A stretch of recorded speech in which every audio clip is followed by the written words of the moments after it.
you looking for? Action, adventure, revenge, betrayal? Something a little Shakespearean, maybe. By the way, is it a conspiracy theory to point out that the main character's name in the Northman, Amleth, is an anagram for Hamlet? Did you happen to like The Lion King, but the thought of the talking animals of the Serengeti were a bit unbelievable, that it lacked a certain amount of gore and Vikings?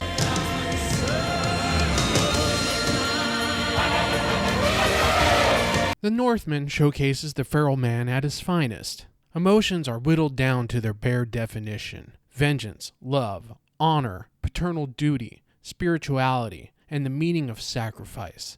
Amleth embodies them all. The movie starts off with an extended prologue that should be familiar with anyone who was born in the 1980s. The king returns home to his queen, played by Nicole Kidman, and his son, Amleth. But the party's cut short when the king's brother murders him and takes the queen as his own. Amleth barely escapes his uncle's purge, and the prologue ends. Does any of this strike a familiar chord yet? Hakuna Matata, what a wonderful phrase. Flash forward 20 years later, and Amleth is played by an absolutely jacked Alexander Skarsgård, who's now a Viking warrior. After a day of sacking, plundering, pillaging, and raping a village, Amleth receives a vision. He cannot escape his fate. He must return to his uncle and exact his revenge on his father's behalf. He pretends to be a slave and stows away on a slave ship in order to infiltrate his uncle's plantation. He meets and falls in love with a slave girl named Olga, who's just as beautiful as she is independent and spiritual. Not like these chicks who believe in the magic healing power of crystals, but actual spirituality. She may even be a witch. Who knows? Amleth arrives at the plantation shocked to find his mother seems to be happy with his murderous uncle. Does she even want to be saved? She has a child with his uncle now and seems to have moved on, with fond thoughts that her previous life is in the distance. Liar, whore, and you know it. From another witch, Amleth seeks out the weapon that he will use to take out his revenge. The sword whose name is... Its name, Roygar. What the hell was that? That sounded like writer-director Robert Eggers smacking his hand across the keyboard. In English, please. The undead. Oh, the undead.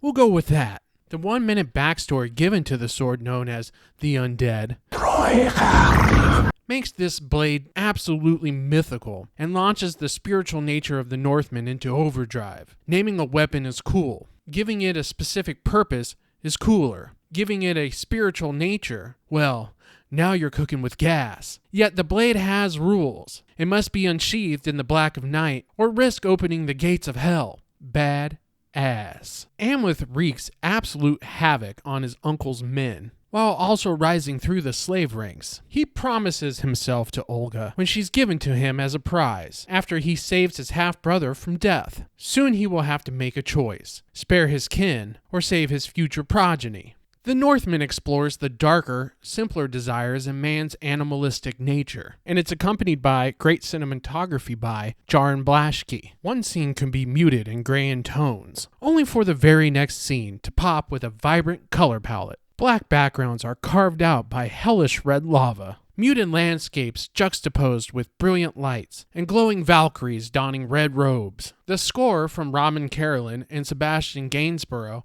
acts in the same way. Quiet scenes interrupted by thundering drums and chants, weeding out the weakness from your body as you listen to them. The movie's violence beats the shit out of you. The soundtrack finishes the job.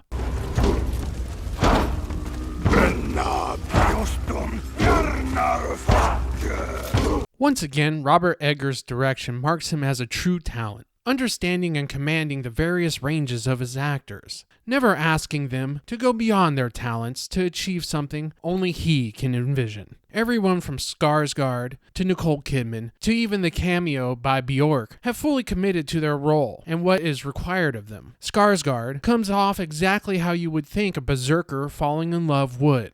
He's not overly affectionate in his scenes with Anya Taylor-Joy, but in subtle ways, he lets his guard down around her, showing slight glimpses of vulnerability you elsewise would not see. The Northman, with its 2-hour and 17-minute runtime, gets in and gets out. never overstaying its welcome. It manages to seamlessly fit various story beats within that time frame, none of which feels contrived for the sake of having it in the story. Its duty to the realistic violence is contrasted with the dreamlike sequences that embodies the film's mythic nature and spiritual motifs. The harsh men are matched with beautiful women. Its hellish story set within beautiful backgrounds. It's tragic that movies like The Northman are now the exception and not the rule. This movie has been accused of being overly simplistic, but let's not confuse digestible with simplistic. Time will be kind to The Northman. It is brutal, historically authentic, and visually striking.